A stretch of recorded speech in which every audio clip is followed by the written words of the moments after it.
of July 1776 will be the most memorable date in the history of America.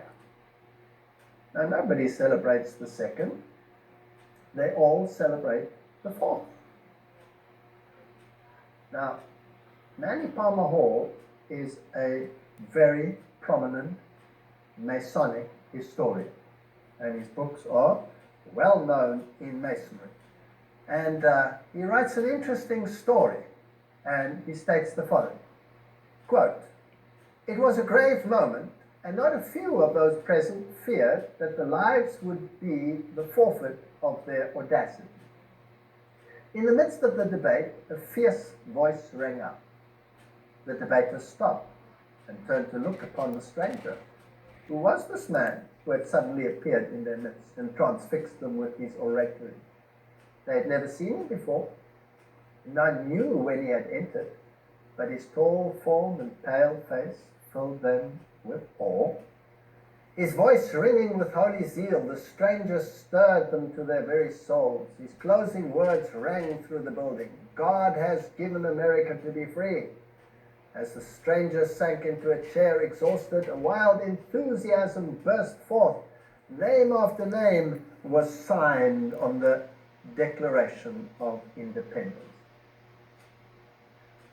Who had lifted for a moment the veil from the eyes of the assemblage and revealed to them a part of the least of the great purpose for which the new nation was conceived. He had disappeared, nor was he ever seen again, or his identity established.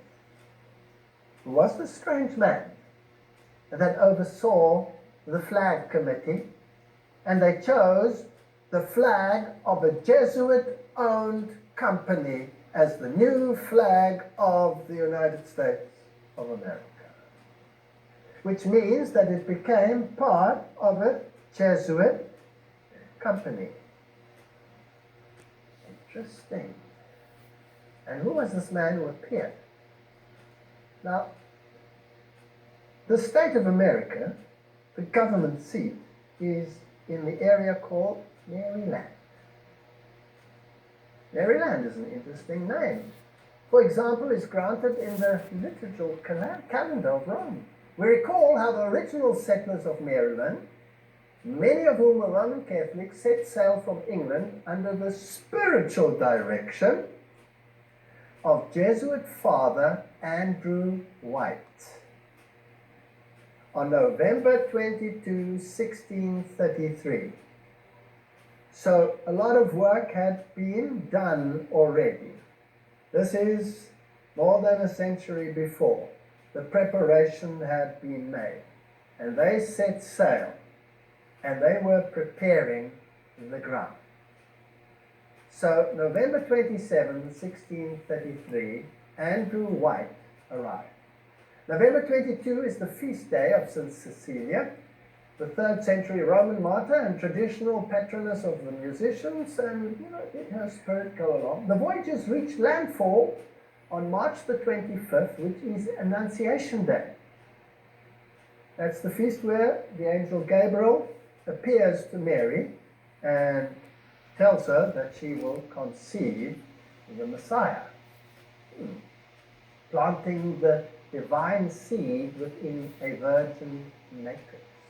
Did the settlers imagine themselves planting the seed of a new social order in this strange wilderness? Now, on Annunciation Day, 1634, Father White consecrated the colony of Maryland to the Virgin Mary. The 2nd day of July in the year 1776 was Visitation Day.